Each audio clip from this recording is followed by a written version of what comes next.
भगवान् पिता रात्रिः शरदोत्फुल्लमल्लिका विक्षरन्तुं मनश्चक्रे योगमायामुपाश्रितः। कात्यायनी महामाये महायोगिन्यधीश्वरी नन्दगोपसुतं देवी पतिं मे कुरुते नमः।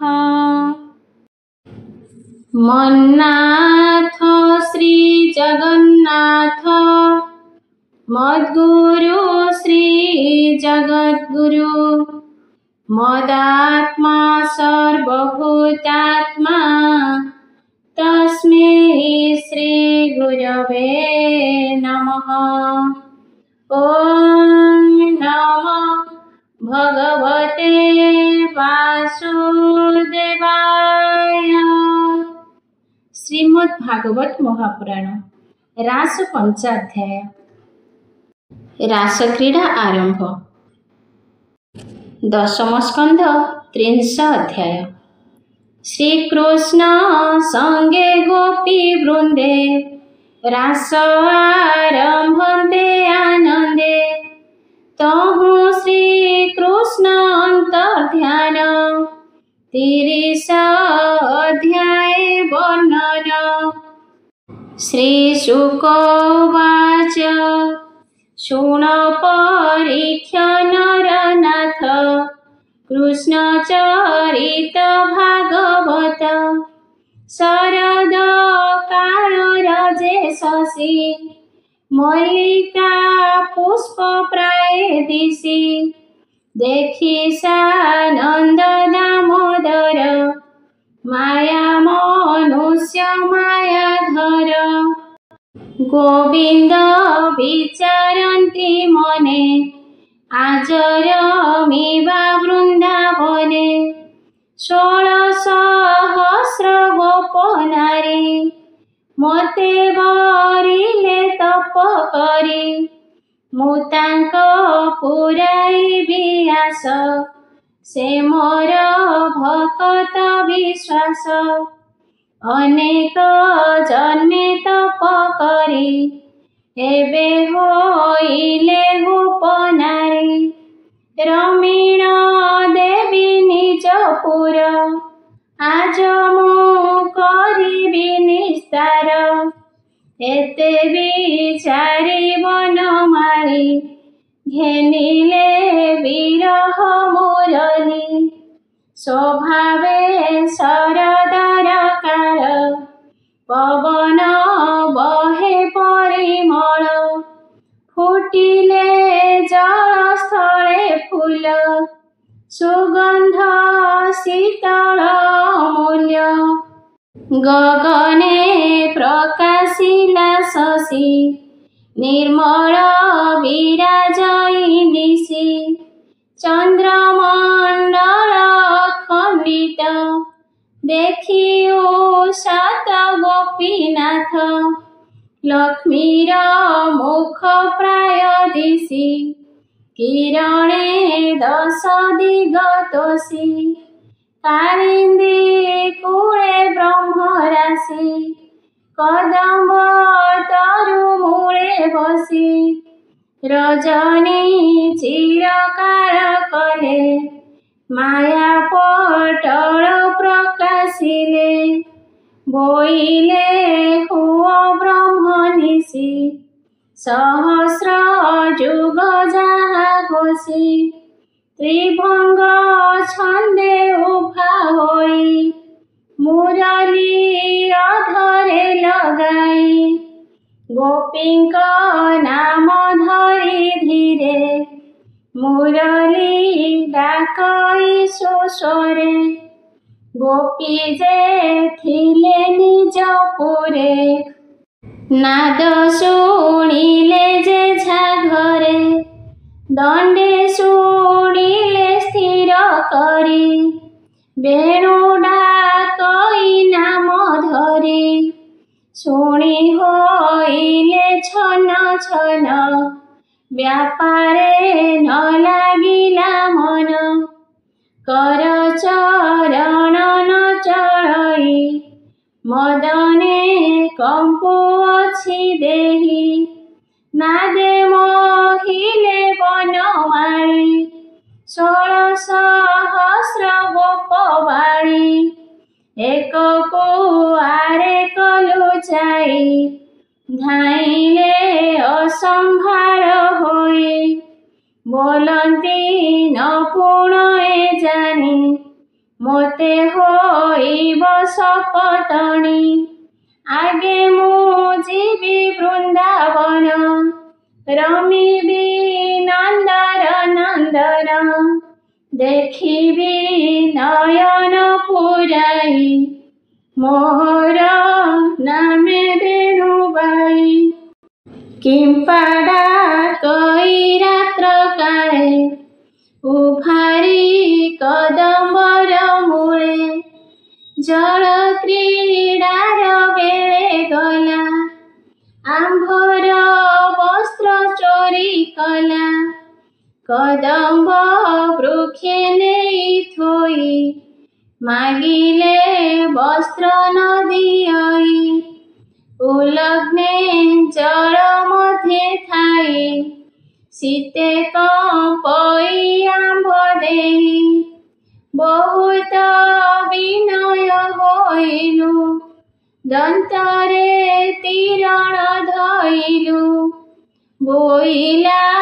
उठिया सजळु वस्त्र जे जारनिय डालु जे जहा वस्त्र चिन्हिनिय शीतल जले गुण थाओ तार बचने लज्जा छाड़ी आनी पिंधिलु जे झासाड़ी आंभर शुद्ध मन जानी हसी बोइले चक्र पाणी देवता पूजी नदी तीरे मने जे बरिय छबरे से कथा करिबई मुहि नियम कले बेणु छुई से कथा सुमरिले आज आंभर छड़ाइबे लाज पतित नय छंती कोळे केमन्ते जीवु रात्र काळे न गले न रहे जीवन काळ होइला बेणु सोन एमन्ते होइले बाहार मदने कंपई शरीर के गोपी दुहुथिला गाई बाछुरी बांधी छंद देई मुरली शुणी कर्ण मूले दुहुणी पकाइला तळे मुरली ध्वनि शुणी बेगे धाइला वृंदावन लागे के बसी काढुथिला सर मुरली शुणिला सुस्वर डाकई तार नाम धरी बेगे धाइला गोप नारी के करुथिला दधि जोग शुणी धाइला बेग बेग के क्षीर चुली रे बसाई मुरली शुणी गला धाई के कोळे बालक बसाई क्षीर पियाऊ गीत गाई कर्णे शुणिला बेणु ध्वनि डाकई तार नाम घेनी बालक पकाइला तळे धाइला मदन विकळे स्वामी शयन स्थाने थाई के गोपी चरण चापई मुरली तार नाम धरी डाकई आस बेग करी पति चरण थोई तळे ବେଗେ ଧାଇଲା କାମ ଭଳେ କେ ବସି ଭୁଞ୍ଜୁଥିଲା ଅନ କର୍ଣ୍ଣେ ଶୁଣିଲା ବେଣୁ ସ୍ୱନ ବୋଲଇ ଆସ ତୁହି ବେଗେ କୃଷ୍ଣଙ୍କୁ ଦେଖ ବନ ଭାଗେ ଶୁଣି ଭୋଜନ ଉପେଖିଲା ହସ୍ତ ପଖାଳି ନ ପାରିଲା ବେଗେ ଧାଇଲା ବୃନ୍ଦାବନ ଯେଣେ ଶୁଭଇ ବେଣୁ ସ୍ୱନ କେ ବସି ଲିପୁଥିଲା ଘର ମୁରଲି ଶୁଣିଲା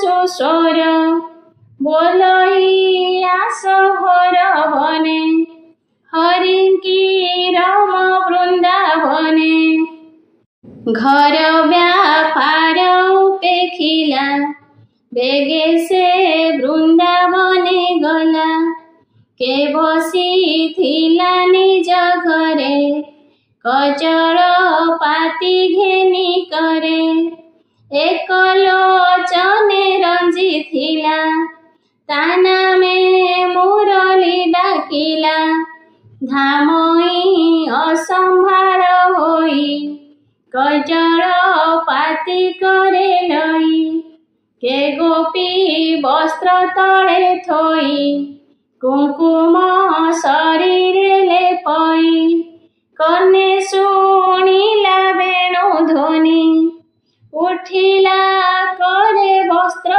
ଘେନି ଜ୍ଞାନ ହାରିଲା କାମ ବଳେ ପିନ୍ଧିଲା କନ୍ଧର ଅଞ୍ଚଳେ କେ ଗୋପୀ କୃଷ୍ଣ ନାମ ଧରି ଗୃହ ବ୍ୟାପାର ଗୃହେ କରି ଶୁଣିଲା କୃଷ୍ଣ ବେଣୁନାଦ ମଦନ ବାଣେ ତନୁ ଖେଦ ଏମନ୍ତେ କହିବଇ କେତେ 16,000 ଯେଝା ମତେ କାହାର ସ୍ୱାମୀ ବଳବନ୍ତ ଆଗରେ ଓଗାଳିଲା ପଥ କାହାର ପୁତ୍ର ଗୋଡ଼ାଇଲା ଶ୍ୱଶୁର ଖୁରୁତା ମଉଳା ଭାଇ ଭଣଜା ଇଷ୍ଟ ମିତ୍ର ଆଗରେ ଓଗାଳିଲେ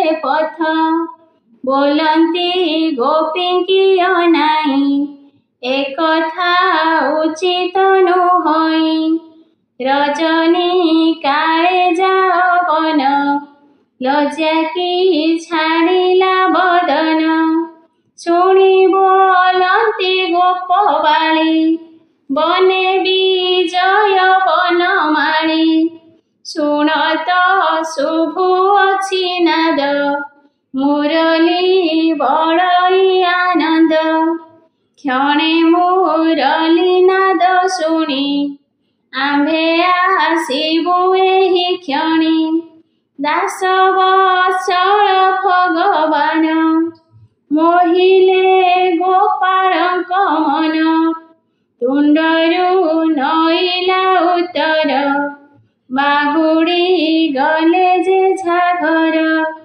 ଏକ ଗୋପିକା କ୍ଷୀଣ ଦେହି ଗହଳେ ନ ପାରିଲା ଯାଇ ତାହାର ସ୍ୱାମୀ କର ଧରି ଘରେ ଆଣିଲା ନିଜ ନାରୀ ଗମ୍ଭୀରି ଭିତରେ ବାନ୍ଧିଲା ଅନେକ ମାଡ଼ ହିଁ ମାଇଲା ଦ୍ୱାରେ କବାଟ ଗଲା କିଳି ବିକଳେ କାନ୍ଦଇ ଗୁଆଳି ମୁରଲି ତାର ନାମ ଧରି ଡାକଇ ଆସ ବେଗ କରି ସେ ଗୋପୀ ବନ୍ଧନରେ ପଡ଼ି କାନ୍ଦଇ ସ୍ତମ୍ଭେ ମୁଣ୍ଡ କୋଡ଼ି କୃଷ୍ଣର ଦେହେ ଦେଇ ମନ କ୍ଷଣ କ୍ଷଣକେ ଅଚେତନ ସହି ନ ପାରି ତାପ ଭାର ବେନି ଲୋଚନ କଲା ସ୍ଥିର ଧ୍ୟାନେ ଦେଖିଲା ଭଗବାନ ନିର୍ଭୟେ କଲା ଲିଙ୍ଗନ। ଡାକିଲା କୃଷ୍ଣ ତ୍ରାହି ତ୍ରାହି, ପ୍ରାଣ ଛାଡ଼ିଲା ଚୁମ୍ବ ଦେଇ। ସହି ନ ପାରି ତାପ ଘରେ, ପଶିଲା ଗୋବିନ୍ଦ ଶରୀରେ। ଶୁଣି ପରୀକ୍ଷ ଦଣ୍ଡଧାରୀ, ମୁନି ଚରଣ ତଳେ ପଡ଼ି। ବୋଲଇ ହେଲି କୃତ କୃତ୍ୟ, ଶୁଣି ଚରିତ ଭାଗବତ। ଗୋମୁନି ହୋଇଲି ଚକିତ, ତୁମ୍ଭେ କହିଲ ବିପରୀତ। ପର ପୁରୁଷେ ମନ ଦେଇ, ଯେ ନାରୀ ଏକାନ୍ତେ ରମଇ। ବିଟପି ବାଦ ହୋଇ ତାରେ, ନରକେ ପଡ଼ଇ ନିର୍ଭରେ। ସେ କିମ୍ପା ଗୋବିନ୍ଦେ ପଶିଲା, ମୋତେ ତ ସନ୍ଦେହ ଲାଗିଲା। ସ୍ୱଭାବେ ସ୍ତ୍ରୀ ଜନ୍ମ ହୋଇ, ଧର୍ମ ଅଧର୍ମ ନ ଜାଣଇ। ପର ପୁରୁଷେ ମନ ଦେଲା, ସେ କିମ୍ପା ଗୋବିନ୍ଦେ ପଶିଲା। ଶୁଣି ହସିଲେ ମୁନିବର, ବୋଲନ୍ତି ଶୁଣ ଦଣ୍ଡଧର। ପୂର୍ବେ ମୁଁ କହିଅଛି ତୋତେ, ପୁରାଣ ଶ୍ରୀ ଭାଗବତେ। କୃଷ୍ଣଙ୍କୁ କରି ଶତ୍ରୁବଳ, ମୋକ୍ଷ ହୋଇଲା ଶିଶୁପାଳ। ତାହାଙ୍କୁ ପ୍ରିୟପଣେ ସେବି, କିମ୍ପା ନହିବେ ମୋକ୍ଷ ଭାବି। ଭକତ ତାରିବାର ଆସେ, ବ୍ରହ୍ମ ପ୍ରକାଶି ଅଛି ଅଂଶେ। ନିର୍ଗୁଣ ହୋଇ ଗୁଣବନ୍ତ, ଦାସ ବତ୍ସଳ ଗୋପୀନାଥ। ତାହାର ନାହିଁ କାମ କ୍ରୋଧ, ଏକଇ ସ୍ୱଭାବ ସୁହୃଦ। ଯାହାର ମନ ହୋଏ ଲୟେ, ସେ ପ୍ରାଣୀ ପଶେ କୃଷ୍ଣ ଦେହେ। ଏଣେ ତୁ ସନ୍ଦେହ ନ କର, ମହାମହିମ ଯୋଗେଶ୍ୱର। ଏଣେ ନ କର ଖେଦ ଚିତ୍ତ, କହଇ ଶୁଣ ଭାଗବତ। ଗୋପୀ ଯେ ଗଲେ ରାତ୍ର କାଳେ, ମିଳିଲେ କଦମ୍ବର ମୂଳେ। 16 ସହସ୍ର ଗୋପବାଳୀ, ଦେଖିଲେ ପ୍ରଭୁ ବନମାଳୀ। ନାନା କୁସୁମେ ପରିମଳ, ହୃଦେ ଲମ୍ବଇ ବନମାଳ। ଗୁଞ୍ଜରା ପାଟି ତାଳୁ ମୂଳ, ଶ୍ରବଣେ ମକର କୁଣ୍ଡଳ। ନୂପୁର କଙ୍କଣ ବିରାଜେ, ରତ୍ନ ମେଖଳା କଟି ମାঝে। ପୀତବସନ ବେଣୁଧର, ନିବିଡ଼ ସୁରଙ୍ଗ ଧର। କୋଟିଏ କାମ ନୋହେ ସରି, ଦେଖି ଚକିତ ବ୍ରଜ ନାରୀ। ଅନଳ ଦେଖିଣ ପତଙ୍ଗ, ଯେହ୍ନେ ଧାମନ୍ତି ଉଦବେଗ। ବେଡ଼ିଲେ ସତେ ପୁର ହୋଇ, କମ୍ପନ୍ତି କୃଷ୍ଣଙ୍କୁ ଅନାଇ। ଗୋପୀଙ୍କି ଦେଖି ବନମାଳୀ, ବଦନୁ ଧୋଇଲେ ମୁରଲି। କୋମଳ ମଧୁର ବଚନ, କହନ୍ତି ପ୍ରଭୁ ଭଗବାନ। ଶୁଣ ଗୋ ବ୍ରଜବଧୂ ଜନେ, ତୁମ୍ଭେ ଅଇଲ କିମ୍ପା ବନେ। ଗୋପର କହ ଭଲ କଥା, ମନନ୍ଦ ଯଶୋଦା ବାରତା। ଗୋପେ କି ଆପଦ ପଡ଼ିଲା, ମୋତେ ତ ସନ୍ଦେହ ଲାଗିଲା।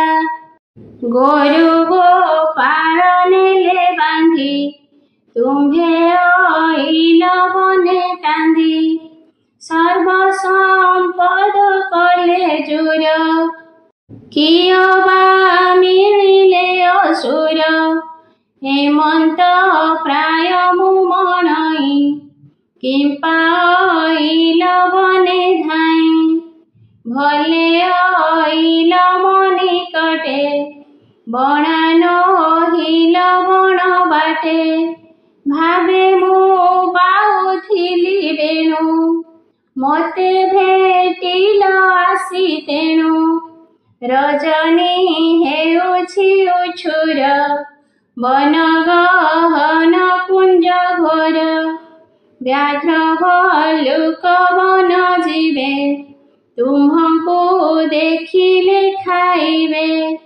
ସ୍ୱଭାବେ ସ୍ତ୍ରୀ ଜନ୍ମ ହୋଇ ବନେ ତୁମ୍ଭର ଭୟ ନାହିଁ ନିଶ୍ଚୟ ହୋଇବ ଆଜ ନାଶ ମରଣ କଲଟି ବିଶ୍ୱାସ ଯାଅ ନ ଥାଅ ବନ ଘରେ ତୁମ୍ଭଙ୍କୁ ଲୋଡୁଥିବେ ଘରେ ମାତା ପିଅର ପୁତ୍ର ଭାଇ ଲୋଡୁ ଅଛନ୍ତି ନାମ ରାଇ ଯେ ଯାହା ସ୍ୱାମୀ କୋପଚିତେ ଖୋଜନ୍ତି ଘର ଦ୍ୱାର ପଥେ ନ ପାଇ କରିବେ କି ରୋଷ ତୁମ୍ଭେ ହୋଇବ ଜାତି ନାଶ ବନ୍ଧୁ ବାନ୍ଧବେ ତୁମ୍ଭ ଘର ଅନ୍ନ କରିବେ ଆହାର ଜଳ ହିଁ ନ କରିବେ ପାନ ତୁମ୍ଭେ ହୋଇବ ଜାତିହୀନ ନ ଜାଣି ଯେବେ ବୋଇଲ ବହନ କର ମୋର ବୋଲ ଦେଖିଲ ବନ ପରିମଳ ନାନା କୁସୁମ ନଦୀ ଜଳ ମଳୟ ପବନ ଶୀତଳ ତରୁ ପଲବେ ଭୃଙ୍ଗମେୟ ବହନ ଯାଅ ଗୋପପୁର ନିଜ ପତିଙ୍କି ସେବା କର ଗାଈଙ୍କ ଗୋଡ଼େ ବସା ବାନ୍ଧି ତୁମ୍ଭେ ଯେ ଦୁହୁଥିଲ ଛନ୍ଦି ସ୍ତନ ନ ପାଇଣ ବାଛୁରୀ କାନ୍ଦନ୍ତି ହମ୍ବାରା ବକରି ବାଳକ ଧରିଥିଲ କୋଳେ ପକାଇ ଅଇଲ ଯେ ତଳେ ଛିଡ଼ିଲା ଅଷ୍ଟଦନ୍ତ ପାଟି କାନ୍ଦନ୍ତି ତୁଣ୍ଡେ ଭରି ମାଟି ବହନ ନିଜ ପୁର ଯାଅ ସ୍ତନ୍ୟ ପିଆଇ ଗାଈ ଦୁହ ଯେବେ ଅଇଲ ବେଣୁ ନାଦେ ମୋ ରୂପ ଦେଖିବାର ସଧେ ଏବେ ଦେଖିଲ ମୋର ଦେହ ଯାଅ ଗୋ ଦଣ୍ଡେ ନରହ ସ୍ୱାମୀଙ୍କ ସଙ୍ଗେ ପ୍ରୀତି କର ଉଚିତ ଧର୍ମ ଗୋ ତୁମ୍ଭର ସ୍ୱାମୀର ଯେତେ ଇଷ୍ଟ ଜନ ବାଳତ ନୟଙ୍କ ପୋଷଣ ଏ ନିତ୍ୟ କର୍ମ ଗୋ ତୁମ୍ଭର ପୁଣି ବୋଲନ୍ତି ବେଣୁଧର ପୂର୍ବର୍ଜିଲା କର୍ମ ଲଇ ଯେ ଯାହା ସ୍ୱାମୀ ଗୋ ମିଳଇ ସେ ଯେବେ ହୋଏ ଅସୁନ୍ଦର ଦୁଃଖୀ ଦରିଦ୍ର ବ୍ୟାଧି କର ତାହାଙ୍କୁ ନ କରିବ ସାନ ସେ ବିଷ୍ଣୁ ଦେବଙ୍କ ସମାନ ତାହାଙ୍କ ପାଦେ କଚିତେ ସେବା କରିବ ବିରତେ ଏ ମାୟା ସଂସାର ବେଭାର ଯାହା ସଂଚିଲା ବେଦ ବର ଏହା ଯେ ନ କରନ୍ତି ଭଲେ ନରକେ ଯାନ୍ତି ଅନ୍ତକାଳେ ପର ପୁରୁଷେ ଚିତ୍ତ ଦେଇ ଯେ ନାରୀର ମେ ଦେହ ବହି ତାହାଙ୍କ ନାହିଁ ସୁଖ ଲେଶ ନରକେ ହନ୍ତି ପରବେଶ ନିନ୍ଦିତ ହନ୍ତି ବେନି ଲୋକେ ନିରାଶ ହନ୍ତି ସ୍ୱାମୀ ସୁଖେ ବିଧବା ହନ୍ତି ଜନ୍ମ ସାତ ଯେ ନାରୀ ସ୍ୱାମୀ ଅଭକତ ମୋତେ ଅଇଲ ଯେବେ ଦେଖି ଏତେକେ ପୁରିଲାନି ଆଖି ଯେ ମୋତେ ଦୂରେ ଥାଇ ଚିନ୍ତି ମନ ବଚନ ମୋତେ ଦିଅନ୍ତି ବେଗେ ହୁଅନ୍ତି ଭବୁ ପାର ଖଣ୍ଡଇ ଭ୍ରମ ତାହାଙ୍କର ଯେ ମୋର ନିକଟେ ରହି ସେ ପ୍ରାଣୀ ମୋତେ ନ ଭଜଇ ମାୟାରେ ହୋଇ ଛନ ଛନ ବିଷୟା ଜରେ ଥାଇ ମନ ସେ ମୋତେ ପାଇବ କେମତେ ହସି ବୋଲନ୍ତି ଗୋପୀନାଥେ ମୁନି ବୋଲନ୍ତି ରାଏ ଶୁଣ ଯାହା କହିଲେ ନାରାୟଣ ଗୋପୀଏ କୃଷ୍ଣ କଥା ଶୁଣି ଚିନ୍ତା ବିକଳେ ମନେ ଗୁଣି ବଜ୍ର ପଡ଼ିଲା ଯେହ୍ନେ ଶିର ବଦନୁ ନଇଲା ଉତ୍ତର ନିଶ୍ୱାସ ବହେ ଖରତର ଶୁଖିଲା ସୁରଙ୍ଗ ଧର ଦଶନେ ଅଧର କାମୁଡ଼ି କର ଯୁଗଳ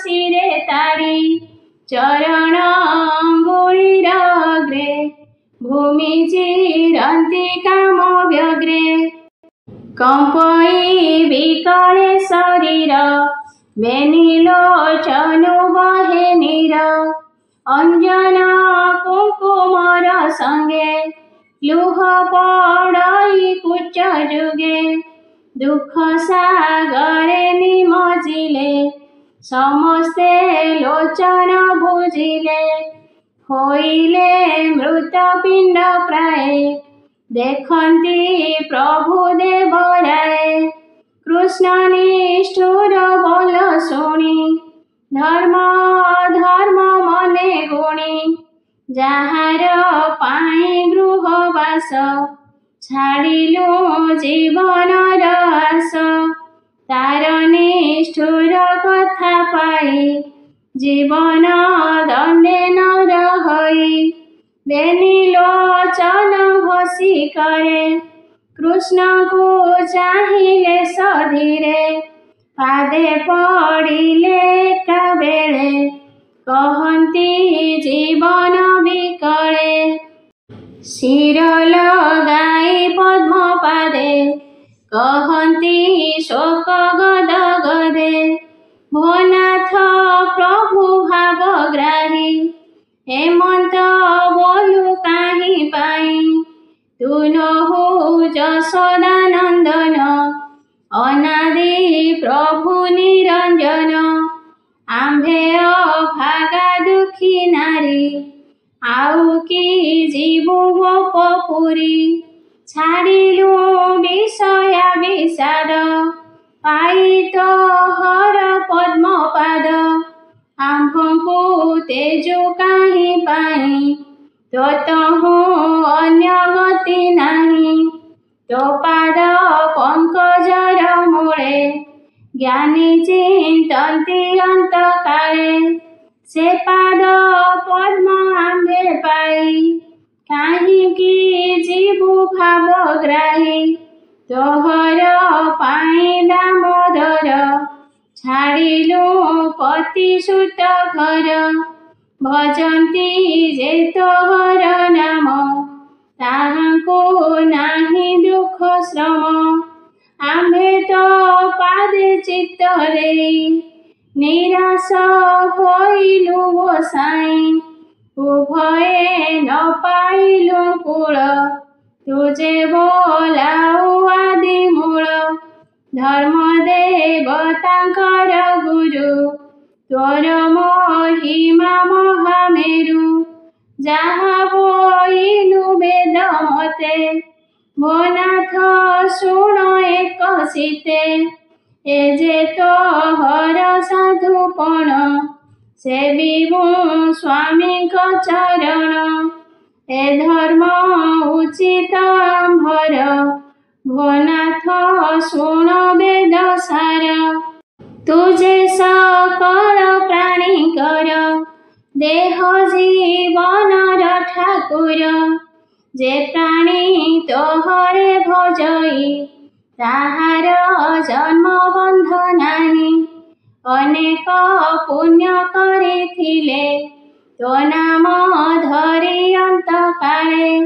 ଅଭୟ ବ୍ରହ୍ମେ ସେ ପଶନ୍ତି ଆମ୍ଭର ନାହିଁ ମନେ ଭ୍ରାନ୍ତି। ଆଉ କି ଗୋପପୁର ଯିବୁ ପତିତ ନୟ ଆବରିବୁ। ଆମ୍ଭର ତେଣେ ନାହିଁ ଆଶା ତୋ ନାମ କରିଛୁ ଭରସା। ମନ କି ନ ଜାଣୁ ଆମ୍ଭର ଆଶା ବିଶ୍ରାମ ବାନା ତୋର। କାଳିନ୍ଦୀ ତୀରେ ବ୍ରତ କରି ପୂଜିଲୁ ଶଙ୍କର ଗୌରୀ। ବର ମାଗିଲୁ ଆମ୍ଭେ ଯାହା ଭୋନାଥ ନ ଜାଣୁ କି ତାହା। ଆମ୍ଭର ବସ୍ତ୍ର ଚୋରି କରି ତୁଜେ ବୋଇଲୁ ନର ହରି। ରମିବି ବୃନ୍ଦାବନେ ନେଇ ନିୟମ କଲୁ ବେଣୁ ଛୁଇଁ। ଆମ୍ଭର ସାକ୍ଷୀ ମୁରଲି କିମ୍ପା ପାଶୋରୁ ବନମାଳି। ତୋହର ଯେବେ ଦୟା ନାହିଁ କିମ୍ପା ରାଇଲୁ ବେଣୁ ବାଳି। ଆମ୍ଭର ମନ ନିଜ ଘରେ ବୁଡ଼ାଇଥିଲୁ ମୁହାସରେ। ଶ୍ରବଣେ ମୁରଲି ଶୁଭିଲା କର ଚରଣ ନ ଚଳିଲା। ଜୀବନ ହରିଲୁ ଆମ୍ଭର ଏବେ ତ କହିଲୁ ନିଷ୍ଠୁର। ଭୋନାଥ କର ପ୍ରାଣ ରକ୍ଷା ଆମ୍ଭେ ପାଇଲୁ ବେଣୁ ଦୀକ୍ଷା। ତୋର ଧରୁ ସୁଧାରସ ଆମ୍ଭର ମୁଖରେ ବରସ। ଜୀବନ ରଖ ନନ୍ଦବାଳ ଆମ୍ଭର ପୁରିଲା ଟିକାଳ। କ୍ରୋଟ ନଳ ପ୍ରାୟ ହୋଇ କାମ ନଳ ହୃଦ ଦହି। ଲିଭାଅ ମୁଖୁ ରସ ଦେଇ ଦାସ ବତ୍ସଳ ଭାବଗ୍ରାହୀ। ଯେବେ ନ ରଖୁ ବନମାଳି ମରିବୁ ସକଳ ଗୁଆଳି। ହତ୍ୟା ହୋଇବ ତୋର କନ୍ଧେ ଧ୍ୟାନେ ପଶିବୁ ତୋର ପାଦେ।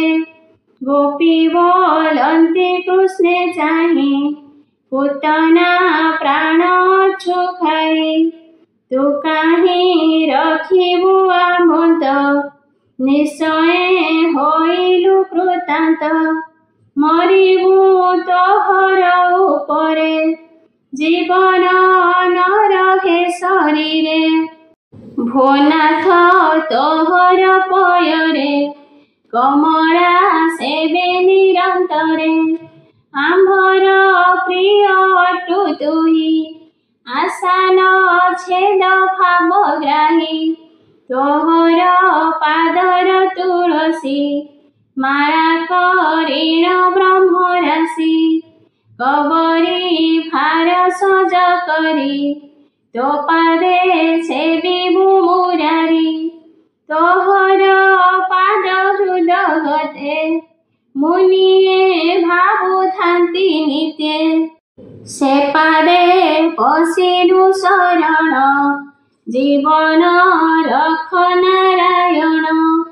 ତୋର ସମ୍ପଦ ଭୋଗ କରି ତୋ ମୁଖ ଚାହିଁ ଦିନ ହରି। ତୋର ସୁନ୍ଦର ରୂପ ଦେଖି पिछाड़ी न पारु जे आखि तोहर वेणुनाद शुणी ब्रह्मांडे जेते कतरुणी के देह धरिब निर्भरे शुणिला नाही तिनि पुरे तो रूप देखि पशु बने पुलक हंती तरु गणे तोर चरण नर हरि स्तन बदन शिरे धरि आंभर ताप हृदु जीव शरण रख पद्मनाभ बोलती शुक मुनिवर शुण कृष्ण रस सार देखिन गोपींक विकल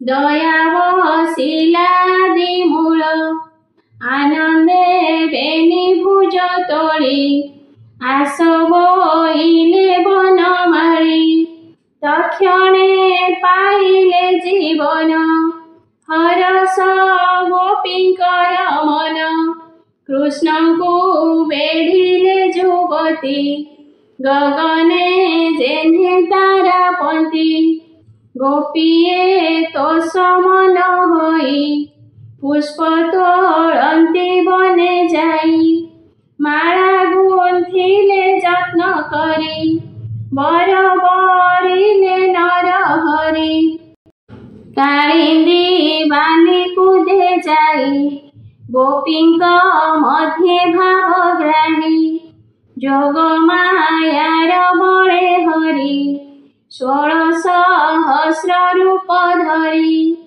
होइले बेनी बेनी जन गोपीर मिले भगवान रति पंडित बलवंत तोषिले गोपींकर चित्त कृष्णर मन रस पाई गोपी बोलती गर्भ बही आंभर प्राय भाग्यवंत नाही नोहि बये जगत रमिलु अनादि पुरुष आंभर होइले से बस कृष्ण भक्त आंभ प्राय स्वर्गे नोहिबे देवताए हेमंत मने गर्भ करी ताहा जानिले नर हरि गोपींक भाव जानिबारे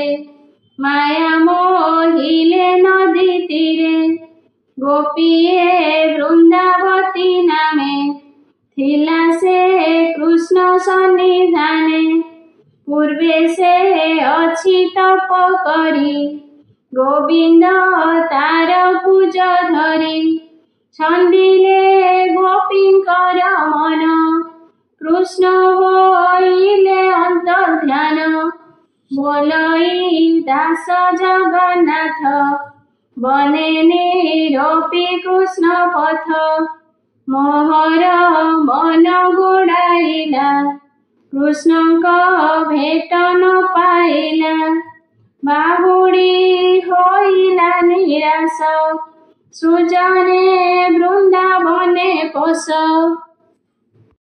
मुआ हरिंकी अनाई काहि पाइबी भावग्राही पामर हीन मोर बुद्धि कृष्ण चरणे चित्त खेदी मुछार पाइबई काहि जाहार आदि अंत नाही सुजन जनकर हिते कहई दास जगन्नाथे से दयामय हरि पादे मन मोर अप्रमादे इति श्रीमद्भागवते महापुराणे पारमहंस्यां संहितायां 10म स्कन्धे रासक्रीडायां श्रीकृष्ण अंतर्ध्यान नाम 30 अध्याय।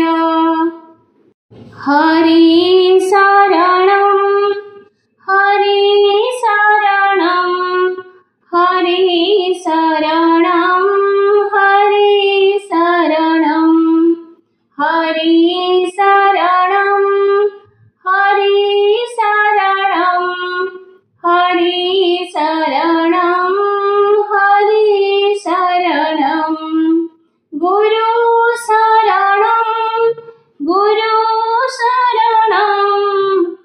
गुरु शरणं गुरु शरणं गुरु शरणं श्री गुरु शरणं गुरु शरणं गुरु शरणं बाबा शरणं बाबा शरणं बाबा शरणं श्री बाबा शरणं हरि शरणं